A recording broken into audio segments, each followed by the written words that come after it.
আচ্ছা, আপনারাও কি সেম সমস্যার মধ্যে আছেন?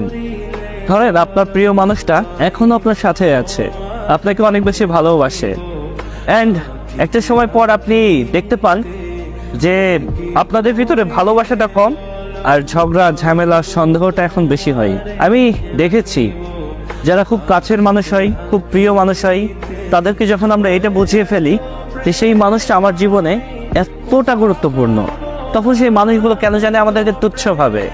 মানে ভালো কথা বললে ওরা এমনভাবে কথাগুলো রিয়াক্ট করে যে আপনি সেটা মানতে পারবেন না।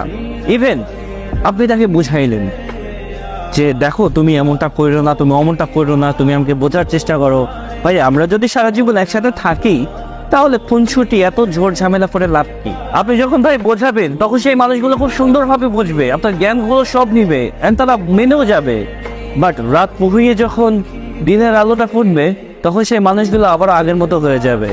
আসলে এভাবে যখন আপনি ক্রমাগতভাবে বোঝাতেই থাকবেন, বাট একটা পর্যায়ে গিয়ে দেখবেন যা সে তাই হবে। যখন আপনি তাকে বেশি বোঝাতে যাবেন তখন বলবে, ও আচ্ছা, যেহেতু আমি তোমার যোগ্য না, তুমি আমার থেকেও বেটার একটা মানুষ ডিজার্ভ করো, তুমি তাকে খুঁজে নাও। এই কথাগুলো যখন আপনি শুনবেন তখন আপনি চুপ হয়ে যাওয়া ছাড়া, দীর্ঘ একটা শ্বাস ফেলা ছাড়া আর কোনো কিছু করতে পারবেন না। Trust me. আসলে এই মানুষগুলো ঠিক তখনই বুঝতে পারবে যখন এই মানুষগুলো আপনাকে হারিয়ে ফেলবে। তার আগে আপনি যতই বোঝান তারা কখনোই বুঝবে না।